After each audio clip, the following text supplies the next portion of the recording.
Hi friends. आज हम इस लेक्चर में जो हमारा नेक्स्ट हेडिंग है प्रॉपर कन्वीनिंग मीटिंग, क्या मीटिंग कौन बुला सकता है, किसको अधिकार है मीटिंग बुलाने का, इसके बारे में स्टडी करेंगे। इधर दिया है पहला पॉइंट प्रॉपर अथॉरिटी के, मीटिंग कौन बुला सकते हैं, कंपनी ने किसको अधिकार दिया है मीटिंग बुलाने का, इसके बारे में देखते हैं। A meeting must be convened by a proper authority. The proper authority to convene a general meeting of shareholder is the board of directors. So जो प्रॉपर अथॉरिटी है मीटिंग बुलाने को, कंपनी ने अधिकार दिया है बोर्ड्स ऑफ डायरेक्टर को, वो शेयर होल्डर की जनरल मीटिंग बुला सकते हैं। बोर्ड ऑफ डायरेक्टर्स को ये अधिकार है। Under certain circumstances, meeting can also be called by the members or the national company law tribunal और द सेंट्रल गवर्नमेंट। सो इस तरह से कुछ इम्पोर्टेंट मैटर है तो उसके लिए मीटिंग बुलाई जाती है मेंबर के तरफ से। नेशनल कंपनी लॉ ट्रिब्यूनल इसके तरफ से मीटिंग बुलाई जाती है और द सेंट्रल गवर्नमेंट। सो इस तरह से मीटिंग बुलाने का इनको अधिकार है। Sometime board of director general meeting बुलाते हैं, समटाइम मेंबर्स मीटिंग बुलाए जो इम्पोर्टेंस मैटर्स है वो डिस्कस करने के लिए, या नेशनल कंपनी लॉ ट्रिब्यूनल और सेंट्रल गवर्नमेंट इनको अधिकार है। Sometimes the secretary should call a meeting by issuing a notice with the authority of board of director. So इस तरह से सेक्रेटरी में जो है कंपनी का मीटिंग और उसके लिए नोटिस भेजता है रिलेटेड पर्सन को या मेंबर्स को या शेयर होल्डर को। इस तरह से अथॉरिटी बोर्ड ऑफ डायरेक्टर्स ने सेक्रेटरी को दी है कि सेक्रेटरी जो कंपनी में मीटिंग कॉल किए कन्वीन किए उसके बारे में नोटिस भेजना, उसके साथ एजेंडा भेजना सेक्रेटरी का काम है। तो इसके बाद देखते हैं आगे नोटिस। तो जो मीटिंग अरेंज किया है, जो मीटिंग कंडक्ट किया है, कन्वीन किया है, उसके लिए जो भी रिलेटेड पर्सन है, शेयर होल्डर्स है, मेंबर्स है, तो उनको प्रॉपर नोटिस भेजना चाहिए तो उनको मालूम हो सके मीटिंग कब है, कौन से तारीख को, कौन से डेट को है, कौन से समय पे, कौन सा प्लेस पे। तो इस तरह से सेक्रेटरी ने रिलेटेड पर्सन को, मेंबर को मीटिंग का नोटिस भेजना चाहिए। The second requirement of a valid meeting is that a proper notice must be given to proper person. So इस तरह से सेक्रेटरी ने हर मेंबर को, हर प्रॉपर पर्सन को मीटिंग का नोटिस भेजना चाहिए। जिसको नोटिस मिलने का अधिकार है उनको, हर व्यक्ति को, हर मेंबर्स को, हर शेयर होल्डर को जो रिलेटेड पर्सन है मीटिंग का, तो उसको नोटिस भेजना चाहिए। तो ये उसका काम है सेक्रेटरी का, क्या हर मीटिंग का नोटिस उनको भेजना पड़ता है। मीनिंग देखते हैं।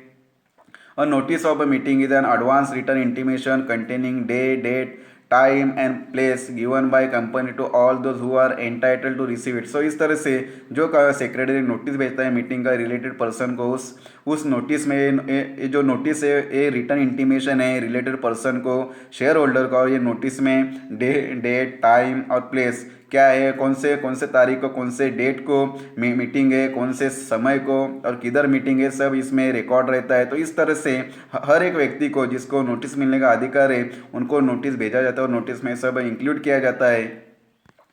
कंटेंट्स ऑफ नोटिस, जो नोटिस सेक्रेटरी भेजता है मीटिंग का रिलेटेड पर्सन को, तो उसमें क्या क्या कंटेंट्स, क्या क्या मैटर्स इंक्लूड होता है। Every notice of company meeting must specify. पहला इधर दिया है टाइप्स ऑफ द मीटिंग कौन से प्रकार के है, मीटिंग शेयर होल्डर की है, डायरेक्टर्स की है, जनरल मीटिंग है, क्या स्टैट्यूटरी मीटिंग, इसके बारे में उसको लिखना पड़ता है। सेकेंड इधर दिया है the exact date, time and place of the meeting का प्लेस क्या है, डेट क्या है, टाइम क्या है, उन्होंने एग्जैक्ट देना चाहिए नोटिस में। The agenda of meeting and contains a statement that member is entitled to appoint proxy. So इस तरह से नोटिस के साथ सेक्रेटरी का एजेंडा भी भेजना चाहिए और एजेंडा में कौन से सब्जेक्ट है डिस्कस करने वाले वो इंक्लूड होना चाहिए। तो इस तरह से मेंबर को मालूम होता है कि मीटिंग कब है और एजेंडा क्या है, कौन से सब्जेक्ट चर्चा करने वाले, और इस तरह से मेंबर्स को या रिलेटेड पर्सन का अधिकार रहता है कि वो अपना प्रॉक्सी भी अपॉइंटमेंट कर सकता है। 4 नंबर दिया है इधर, in if any special resolution is to be pass it must be mention as special resolution in notice. तो इस तरह से कौन से भी मैटर्स के ऊपर, सब्जेक्ट के ऊपर स्पेशल रिजोल्यूशन पास करना है कंपनी को, तो उस तरह से नोटिस में क्लियर उन्होंने लिखना चाहिए कि इस मैटर के ऊपर, सब्जेक्ट के ऊपर कंपनी में स्पेशल रिजोल्यूशन मीटिंग में पास करना है, तो इसमें इंक्लूड होता है।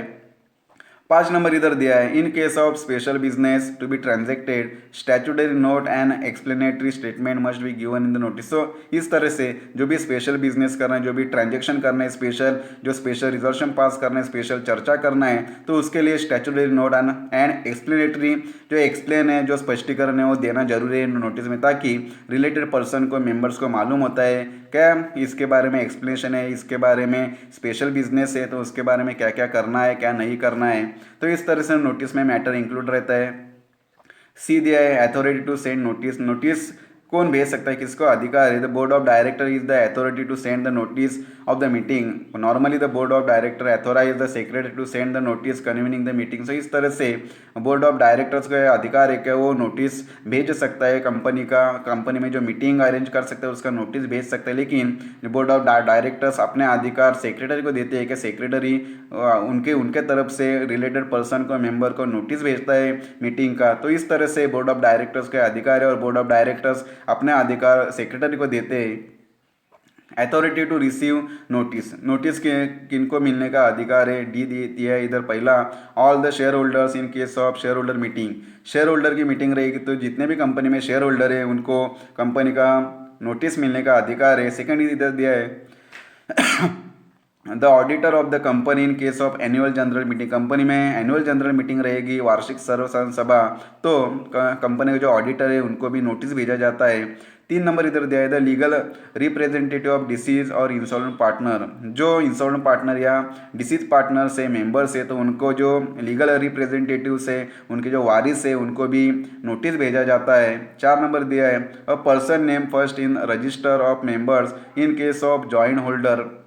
सो इस तरह से ये जो भी पर्सन है जो जॉइंट होल्डर है, क्योंकि एक पर्सन का नाम है और बाद में दूसरा जॉइंट किया है तो उनको भी नोटिस मिलने का अधिकार है। जो जॉइंट होल्डर है जिनके नाम पे जॉइंटली शेयर्स है, तो इस तरह से जो जॉइंट होल्डर्स है उनको भी नोटिस मिलने का अधिकार है। All director in case of director meeting, board meeting, general meeting रहेगी या बोर्ड मीटिंग रहेगी तो ऑल जो कंपनी में डायरेक्टर्स है उनको नोटिस मिलने का अधिकार है। Period of notice in case of general meeting, notice must be send 21 clear days before the actual meeting. So इस तरह से नोटिस का पीरियड क्या रहता है? तो जनरल मीटिंग रहेगी शेयर होल्डर की तो 21 दिन पहले मीटिंग के उनको नोटिस भेजना चाहिए। That is the day of sending notice and day of meeting is to be excluded while counting 21 clear days. So meeting का डे छोड़कर 21 क्लियर डेज से पहले, मीटिंग के पहले 21 क्लियर डेज नोटिस भेजना चाहिए ताकि मेंबर्स को मालूम हो सके मीटिंग किस लिए, कौन सी मीटिंग है, क्या चर्चा करने वाले कौन से विषय सब्जेक्ट है, तो उसके बारे में मेंबर को मालूम होता है और मेंबर प्रिपरेशन करता है। But for a board meeting 7 days notice is require. लेकिन कंपनी में बोर्ड मीटिंग बुलाई है तो उसके लिए बोर्ड मीटिंग से 7 दिन पहले नोटिस देना जरूरी है। तो इस तरह से ये पीरियड ऑफ नोटिस है कि जनरल मीटिंग रहेगी तो रिलेटेड पर्सन को, शेयर होल्डर को 21 दिन पहले नोटिस भेजी जाती है और डायरेक्टर्स की मीटिंग रहेगी तो 7 दिन पहले डायरेक्टर मीटिंग के डायरेक्टर को नोटिस भेजी जाती है। तो इस तरह से ये नोटिस के बारे में हमने देखा। आगे हम देखते हैं way of serving notice. Notice किस के माध्यम से रिलेटेड पर्सन को भेजी जाती है? नोटिस मस्ट बी सेंड, इधर पहला दिया है, notice must be send either personal और by ordinary post at the register address at of the members in India only. So जो भी नोटिस है मीटिंग का वो एक तो पर्सनली दी जाती है कंपनी की तरफ से, सेक्रेटरी या जो पोस्ट है रजिस्टर्ड पोस्ट से उसको उसके एड्रेस के ऊपर सेंड की जाती है भारत में only. If the member has no registered address in India, then it is sent to the address which is given by the member. So इस तरह से उस मेंबर का रजिस्टर एड्रेस भारत में नहीं है, लेकिन उन्होंने जो एड्रेस दिया है उस एड्रेस के ऊपर उस मेंबर को नोटिस भेजी जाती है।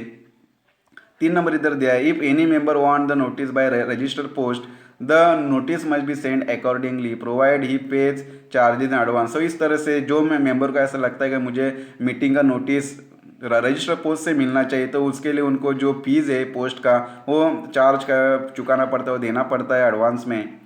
4 number, notice can also be advertise in leading newspaper of the area where the register office of the company situated. So इस तरह से जिस तारीख को मीटिंग है उस मीटिंग का नोटिस जो उस जो एरिया में कंपनी का हेड ऑफिस है उधर का जो लीडिंग न्यूज़पेपर है उसमें एक जो मीटिंग का नोटिस की जाहिरात दी जाती है, एडवर्टाइजिंग दी जाती है, ताकि लोगों को मालूम हो सके, रिलेटेड पर्सन को, मेंबर्स को मालूम हो सके। तो इस तरह से कंपनी का रजिस्टर ऑफिस जिस एरिया में, उस एरिया का जो लीडिंग न्यूज़पेपर उसमें भी जाहिरात दी जाती है मीटिंग की, या जो नोटिस है वो पब्लिश की जाती है।